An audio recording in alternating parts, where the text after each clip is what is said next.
다 함께 사도신경으로 우리의 신앙을 고백하겠습니다. 나는 전능하신 아버지 하나님 천지의 창조주를 믿습니다. 나는 그의 유일하신 아들 우리 주 예수 그리스도를 믿습니다. 그는 성령으로 잉태되어 동정녀 마리아에게서 나시고 본디오 빌라도에게 고난을 받아 십자가에 못 박혀 죽으시고 장사된 지 사흘 만에 죽은 자 가운데서 다시 살아나셨으며 하늘에 오르시어 전능하신 아버지 하나님 우편에 앉아 계시다가 거기로부터 살아있는 자와 죽은 자를 심판하러 오십니다. 나는 성령을 믿으며 거룩한 공교회와 성도의 교제와 죄를 용서받는 것과 몸의 부활과 영생을 믿습니다. 아멘. 찬송가 320장 함께 찬양하겠습니다. 320장 함께 찬양하겠습니다.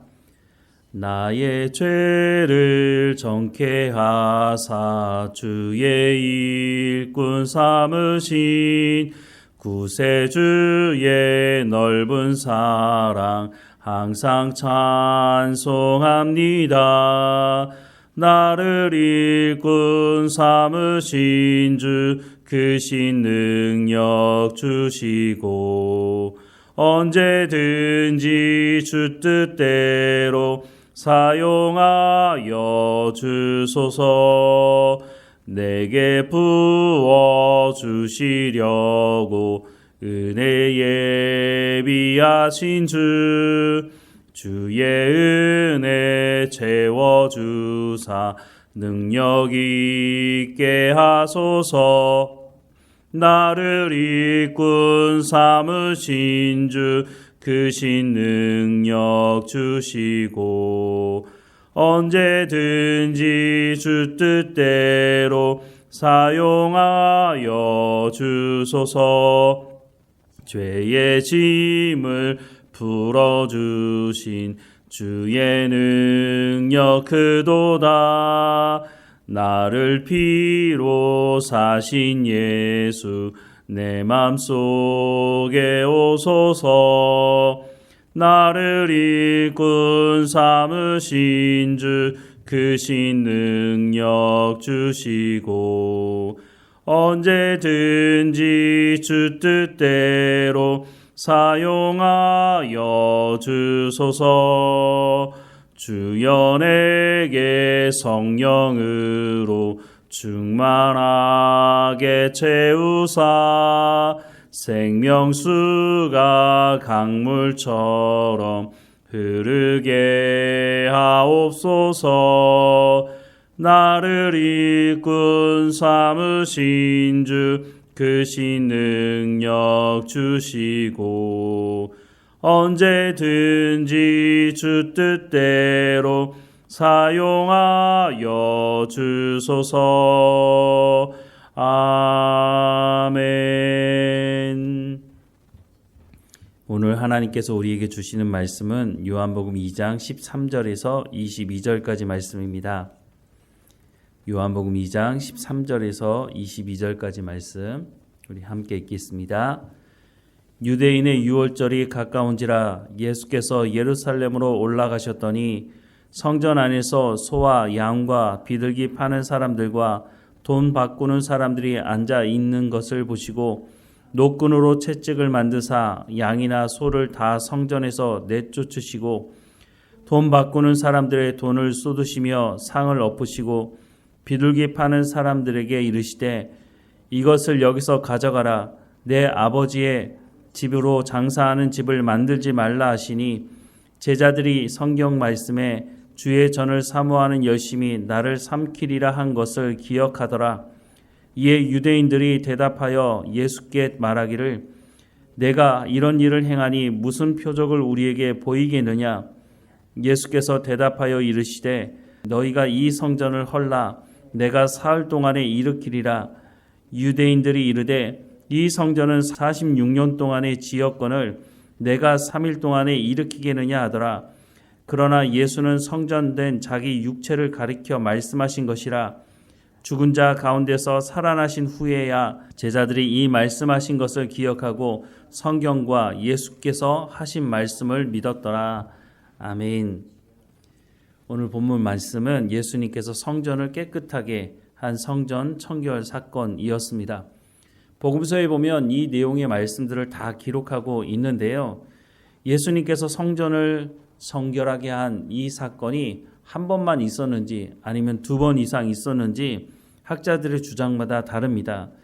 오늘 본문의 말씀에 보면 예수님께서 6월절에 성전을 찾으셨다고 말씀하는데 요한복음에 보면 예수님께서 6월절에 3번 찾으셨다라고 하는 것을 알 수가 있습니다. 예수님께서 6월절에 성전에 가셨을 때마다 성전을 이렇게 청결케 하는 사건을 하셨는지 알 수는 없지만 분명한 것은 예수님께서 한 번이든지 2번이든지 성전을 성전답지 못하게 하는 사람들을 성전에서 내쫓으셨다고 하는 것입니다. 성전이 제 기능을 하지 못하게 된 거죠. 당시 성전은 헤롯 성전이라고 했습니다. 왜냐하면 헤롯이 왕이 되면서 유대인들의 그 마음을 얻기 위해서 유대인들이 가장 중요하게 생각하는 성전을 리모델링 했기 때문에 헤롯 성전이라는 이름을 붙여 두었습니다. 그런데 헤롯이라고 하는 사람은 유대인이 아니었습니다. 유대인이 아닌 사람이 유대의 왕이 될 수는 없었습니다. 그런데 유대인이 아닌 사람이 어떻게 왕이 되었느냐? 역사적으로 보면 유대인들이 에돔 사람들을 강제적으로 할례했다고 합니다. 그래서 유대인이 아니었던 이 에돔 사람이 유대의 왕이 될 수 있는 계기가 된 것이죠. 그런데 이 헤롯이라고 하는 사람이 로마에 가서 로비를 잘해서 자신이 이스라엘의 왕이 될 수 있도록 했다는 것입니다. 어찌 되었든지 이 사람이 왕이 된 이후에 유대인들의 마음을 얻기 위해서 성전을 수리하는데 무려 46년 동안 이 성전을 수리하고 있었다고 하는 것입니다. 이 성전을 다시 지은 것이 아니고요. 이 성전은 바벨론 포로 이후에 지어졌던 그 성전이었는데 오랜 시간 지나면서 수리를 해야 했는데 헤롯이 이것을 했다는 것이죠. 유대인들에게 있어서 성전은 정말 중요한 것이었습니다. 성전을 중심으로 이 사람들은 신앙생활을 했었습니다. 그런데 말로만 성전이 중요하다고 말했지 정말로 이 사람들이 성전을 중심으로 하나님의 말씀을 듣고 순종했느냐? 그렇지는 않았다는 겁니다. 솔로몬이 성전을 짓고 난 이후에도 이 사람들은 성전을 성전다운 역할을 할 수 있도록 하지 않았다고 하는 것입니다. 성전을 찾을 때마다 풍요와 성공과 출세를 기원하고 하나님을 만나고자 하는 것은 뒷전에 있었다는 겁니다. 이 사람들이 우상을 섬기는 삶을 살면서도 성전을 찾아서 하나님께 제사를 드렸죠. 그래서 예레미야 선지자를 통해서 하나님께서 그 성전이 무너질 것이라고 말씀을 전하시자 이 사람들이 예레미야를 죽이려고 했죠. 왜냐하면 성전은 지금까지 한 번도 무너진 적이 없는데 어떻게 감히 성전이 무너질 것이라고 말을 하느냐는 거죠. 그런데 결국 어떻게 됐습니까? 성전이 제 역할을 하지 못하자 하나님께서 그곳에 임재할 수가 없고 그곳에서 제사를 드리지만 그 제사를 하나님께서 받지 않으시니 그 성전이 무너지게 될 수밖에 없었다는 것입니다.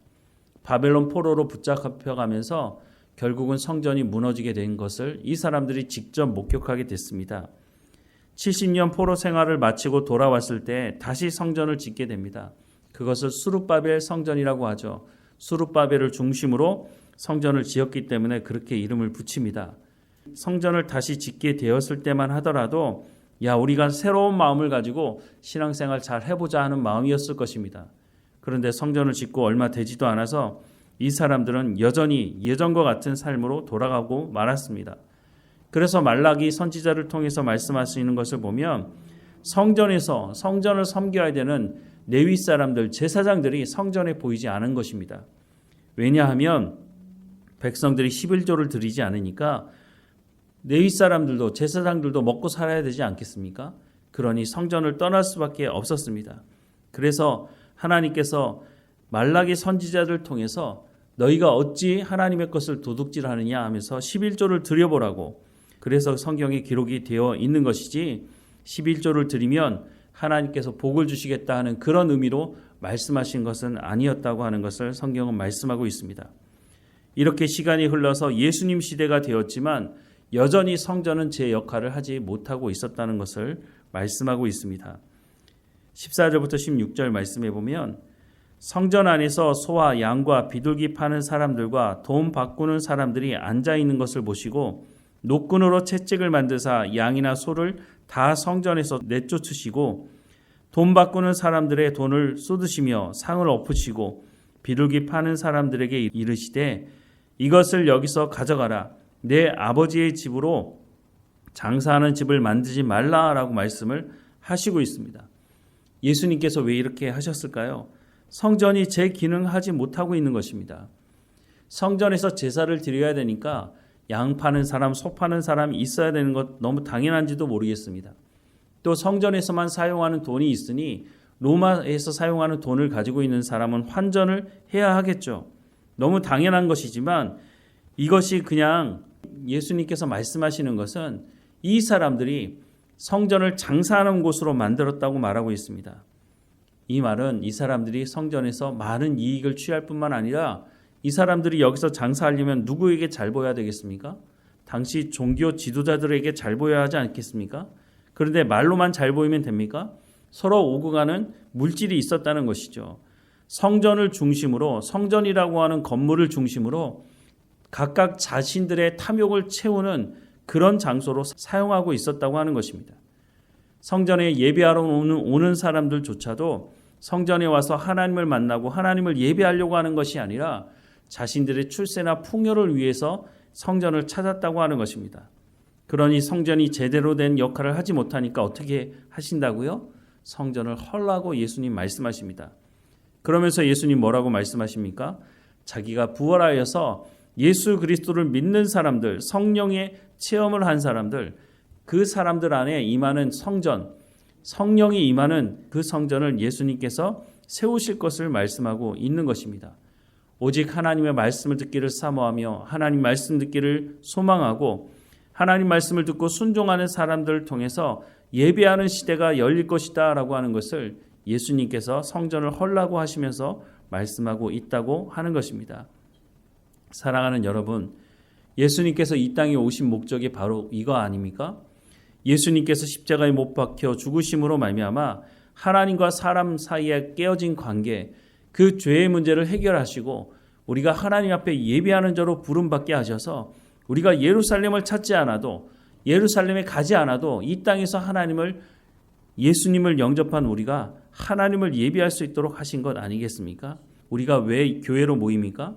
우리가 부름을 받았기 때문에 하나님 말씀 듣기를 사모함으로 교회 가운데 모이는 것이고, 우리가 하나님의 말씀을 듣고 삶의 현장으로 흩어져서는 하나님 앞에 삶의 현장에서 말씀에 순종함으로 예배하는 삶을 살아갈 수 있게 되는 것입니다. 장소가 중요한 것이 아니라고 말씀합니다. 하지만 여전히 우리 마음 가운데는 더 좋은 장소가 있으면 좋을 것이라고 생각을 하죠. 물론 편리하긴 하겠지만 수많은 돈을 쏟아부어서 만들어 놓은 건물이라 할지라도 그곳에서 하나님을 예배하는 사람이 없다면, 그곳에서 하나님의 말씀이 선포되지 않고 또 그 안에 모인 사람들이 하나님 말씀 듣기를 사모하지 않는다면 그 건물이 몇백억짜리 건물이라 할지라도 그게 무슨 소용이 있습니까? 예수님께서 그 예루살렘 성전도 무너지게 될 것이라고 말씀하시고, 구약시대에 하나님께서 예레미야를 통해서 성전이 무너질 것이라고 말씀하셨는데 오늘 이 시대 그 화려한 교회 건물이 과연 제대로 유지가 될 수 있을까 하는 의문을 가지게 됩니다. 하나님은 그 안에서 하나님께서 찾으시는 예배자가 있느냐 있지 않느냐라고 묻고 있는 것입니다. 성전이, 교회가 제대로 된 역할을 하지 못하게 되면 그냥 건물에 지나지 않은 것입니다. 그리고 그 건물은 언젠가는 무너지게 될 것이라고 말씀하고 있지만 정말 그 안에서 하나님을 예배하는 사람들이 있다면 하나님께서 그 예배하는 곳을 하나님께서 지키시고 인도하실 것입니다. 오늘 우리는 하나님을 예배하러 모이고 있습니까? 오늘 우리는 하나님의 말씀 듣기를 사모함으로 모이고 있습니까? 그렇다면 하나님께서 이곳에 임재하시고 이곳이 바로 하나님의 마음을 기쁘시게 하는 교회가 될 것입니다. 하나님을 예배하는 사람으로 우리가 부름받았으니 이 말씀에 순종함으로 우리가 모여서 하나님의 마음을 기쁘게 하는 예배 공동체로 살아가는 우리의 삶이 되기를 주님의 이름으로 축원합니다. 기도하겠습니다. 사랑하는 하나님, 그 화려한 성전에 하나님을 예배하는 사람이 없을 때에 그 성전을 헐라고 말씀하시는 예수님의 말씀을 듣게 됩니다.